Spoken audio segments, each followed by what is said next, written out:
Friends, మనలో చాలామందికి super natural శక్తులు అనగానే దేవుళ్ళు మరియు దెయ్యాలు మాత్రమే గుర్తుకు వస్తాయి. కానీ మీకు తెలుసా, అవి మాత్రమే కాకుండా యక్షిణులు మరియు కిన్నెరులు కూడా ఉంటాయని? మొదట యక్షిణుల గురించి తెలుసుకుందాం. యక్షిణుల్కి రాజు మన కుబేరుడు. యక్షిణులు చాలా శక్తివంతమైనవి. అందులో మంచివి ఉన్నాయి మరియు హాని చేసేవి కూడా ఉన్నాయి. యక్షిణీ సాధన అనేది చాలా కష్టమైనది. దీనిని గురువుల దగ్గర మాత్రమే నేర్చుకోవాలి, అలానే సాధన చెయ్యాలి. ఎందుకంటే యక్షిణిలో ఒకసారి ప్రత్యక్షమైతే మనల్ని వదిలిపోవు మరియు నిరంతరం బాధపెడతాయి. కోరిన వరలని ఇస్తాయి, అది నిజమే. కాని అందుకు ప్రతిఫలంగా మీ దగ్గర నుండి శక్తిని లాగేసుకుంటాయి. లభ్యమవుతున్న సమాచారాన్ని బట్టి చూస్తే యక్షిణి సాధించిన తర్వాత మిమ్మల్ని వశపరుచుకోవడానికి ప్రయత్నిస్తుంది. అందులో భాగంగానే మీ కుటుంబ సభ్యులని వదిలివేయాలని మిమ్మల్ని బలవంతం చేస్తుంది.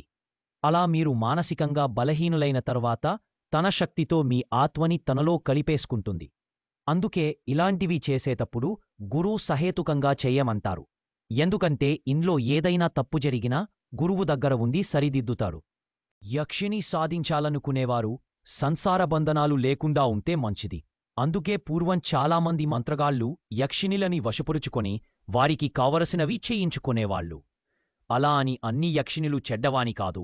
కొన్ని రకాల యక్షిణులు లోక కళ్యాణం కోసం పనిచేసేవి ఉంటాయి. పూర్వకాలంలో రాజులు కాని లేదా ఎవరైనా ధనికులు తమ ధనాన్ని దాచేసే క్రమంలో యక్షిణులని ఆవాహన చేసి కాపలాగా ఉంచేవారు. ఎవరైనా సరైన క్రమంలో మంత్రలాని జపించి పొందని పక్షంలో ఆ యక్షిణి వచ్చి వారిని చంపివేసేది. మనకు యక్షిణులు గురించి చాలా కొద్దీ సమాచారం మాత్రమే అందుబాటులో ఉంది. దానికి కారణం, ఎవరైనా మిడ్డిమిడ్డి జ్ఞానంతో ప్రయత్నించినా లేదా అని చెడు చేయడానికి ఉపయోగించాలని చూసినా అది తిరిగి వారిపైనే దుష్ప్రభావం కలిగిస్తుంది. యక్షిణిలకి కూడా మన దక్షిణ భారతదేశంలో గుడి ఉందన్న నిజం మీకు తెలుసా? ఫ్రెండ్స్, ఈ రోజుల్లో చాలామంది ఏల్లేవు, అంత ఉత్తిదే అని అనేవాళ్లు కూడా ఉంటారు. కాని మంచి ఉన్న చోటే చెడు ఎలా ఉంటుందో అలానే దైవమున్న చోటే దుష్టశక్తులు కూడా ఉంటాయని నిజం. మీకు ఇంకా సమాచారం కావాలంటే కామెంట్స్ చెయ్యండి. కృతజ్ఞతలు.